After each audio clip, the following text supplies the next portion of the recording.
sekali hari ini. Matahari jaraknya jauh dengan bumi. Tetapi mengapa ya panasnya bisa sampai menyengat tubuh kita?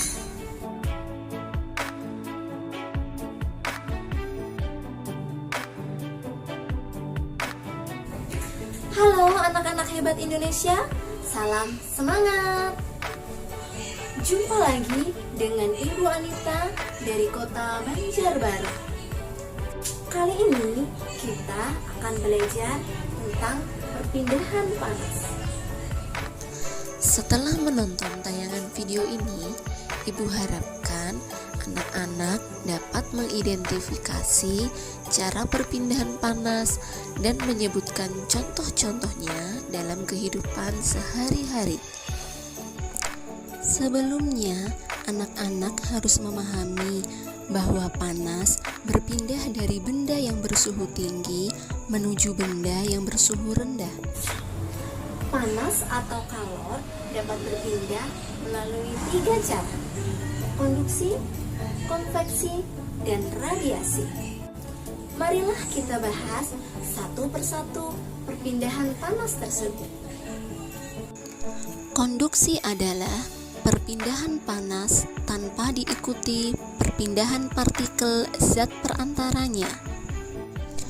Konduksi biasanya terjadi pada benda padat.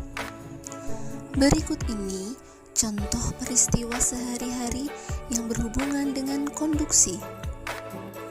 Pertama, saat kita mengaduk kopi panas, gagang sendok menjadi hangat karena terjadi perpindahan panas dari kopi yang panas ke gagang sendok.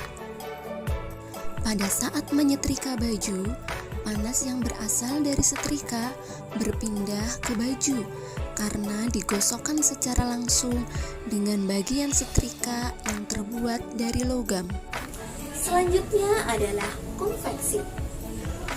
Konveksi adalah perpindahan panas dengan diikuti perpindahan partikel zat perantaranya.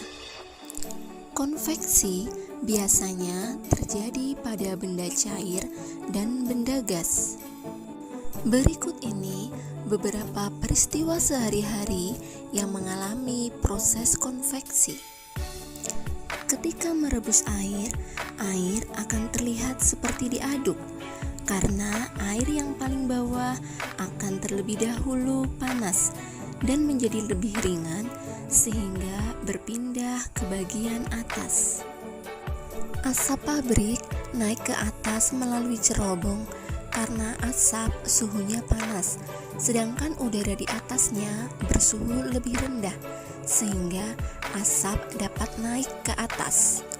Kedua peristiwa tersebut menunjukkan bahwa panas berpindah dari benda atau tempat bersuhu tinggi menuju benda atau tempat yang bersuhu lebih rendah.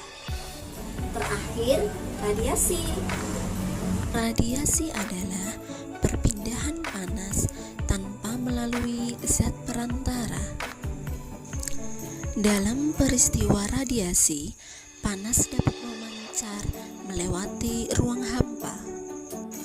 Berikut ini contoh peristiwa radiasi dalam kehidupan sehari-hari.